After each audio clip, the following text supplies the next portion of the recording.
A lot going on in this game as well. Roll call. Beard is here. Kawhi's here. Let's go. Where's the D? Harden's tough enough on contested threes. That's like a foul shot for him. And Doc Rivers just hangs his head and turns around. Next trip down, Harden's finding a nice spot about 26 feet out over there. Hits the three over Kawhi. Sets him up, and Kawhi just gives him a little smile and runs back down court. Rockets up 12 at the half. Clippers come out really strong in the third quarter. Ball movement, making that extra pass. The offense scored 31 in the third after scoring just 37 in the entire first half. So the Clips close the gap, down 6 heading into the fourth, and they're going to make that up as well. Kawhi pulling up and finding a three and getting the foul on the play. Steve Ballmer flexing. Kawhi had 26 points in this game. Clippers at that point up by 4. They're up 2.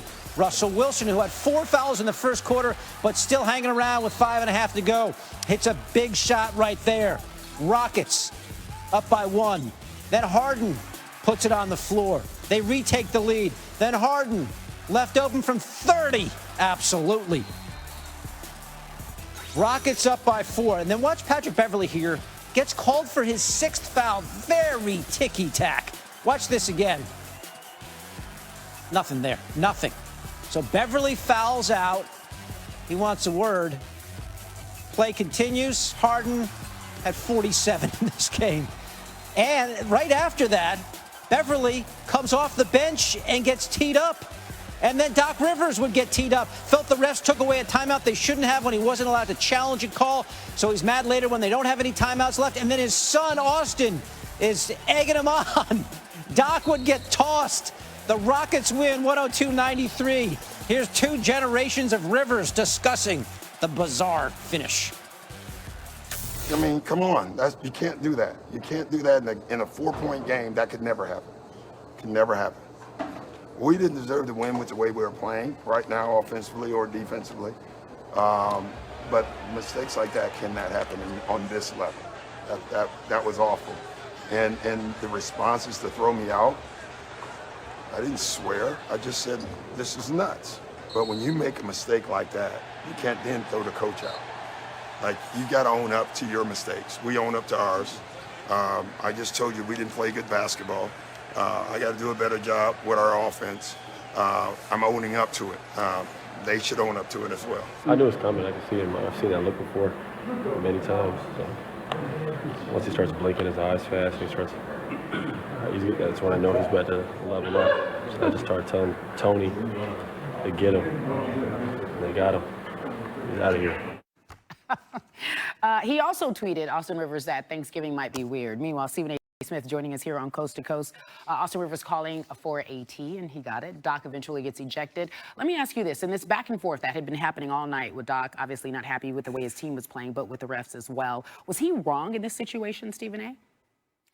No, he was not wrong, because what happened is that he first of all, he's averse to the coaching challenge. He can't stand it. He and I spoke after the game. He doesn't like it. He's never liked it, and what have you. He didn't feel that was something that needed to be implemented into the system, but nevertheless, it's there to be used by coaches. That's what he used. They were trying to say that he didn't use it in time, and as a result, he was being denied the coaching challenge. But if you're being denied the coaching challenge, then you should at least get to keep your timeout. Not only did they not grant him the coaching challenge, but then they turned around and confiscated the timeout that he had available to him in a game that was relatively tight. So that's when he went ballistic. Not to mention the fact that the 6th foul against Patrick Beverley was absolutely bogus. That should not have been called. And of course, obviously, the combination of the two basically derailed the Los Angeles Clippers. In the end, James Harden was absolutely sensational, proven to be the unstoppable offensive force that he is. And in the meantime, the Clippers get set to play the Houston Rockets next Friday, I believe, in L.A., and Doc Rivers and the Clippers' attitude is, we're looking forward to that because we'll have our full team. He's saying that because Paul George was sitting on the bench, and Paul George had an attitude prior to the game because he desperately wanted to come back last night to go up against Harden and the Rockets as opposed to waiting for tonight to go up against New Orleans, I believe. He wanted to play last night. The Clippers would not allow it. That's why Paul George wasn't in the lineup. You can expect something different next Friday when they play on ESPN, and we should all be looking forward to that game.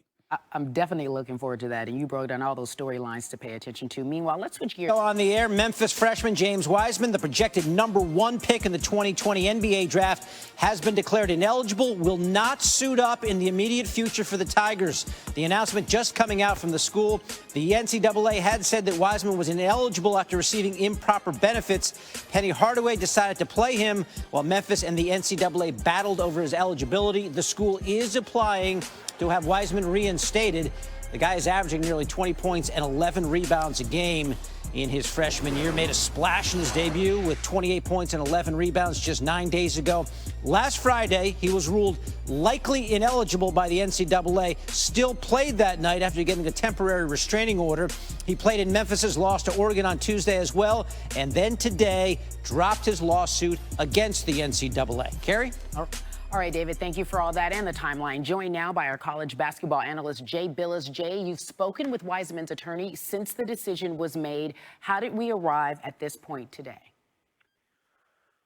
Well, there have been discussions between Memphis and the NCAA about Wiseman's status, but the NCAA told Wiseman's attorneys, and I assume told Memphis, that it would not reach a resolution of Wiseman's status while a lawsuit was pending.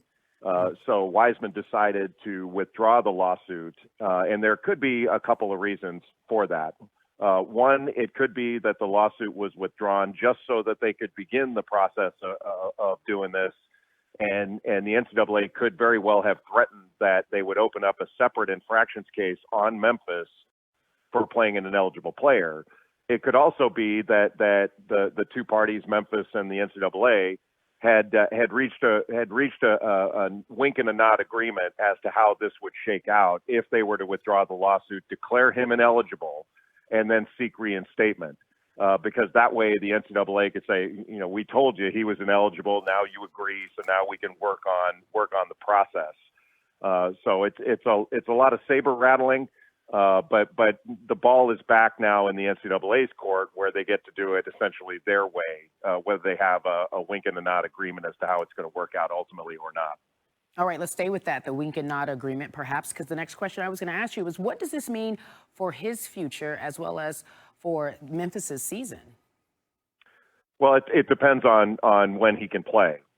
He will be able to play again. $11,500 from a booster would normally be, according to the matrix that the NCAA uses, a third of the season or 9 games. Maybe it'll be short of that. Maybe it'll be the whole 9. I don't know where that's going to shake out. Ultimately, what it means for James Wiseman after this year, when he goes into the NBA draft, is 0. The NBA doesn't care about any of this stuff, so that's not going to affect his draft status or his future at all. It's just an issue for this season. And it's also, frankly, an issue for Memphis. The biggest issue here has not been, whether Penny Hardaway would be described as a booster under the rules or the amount of money, all that stuff. That's not been the biggest issue. The biggest issue was Memphis deciding to play Wiseman when the NCAA said he was ineligible, because that was setting Memphis up for future penalties beyond this season. And so that was really what was unusual about this, was that Memphis was playing a player that the NCAA told them was ineligible. And that was highly unusual. All right, so Memphis says James Wiseman is ineligible. We've been told by Jay Billis that they could not reach a resolution while that lawsuit is in effect. That lawsuit has been withdrawn by James Wiseman. We will have much more on this developing story and breaking news later on Coast to Coast.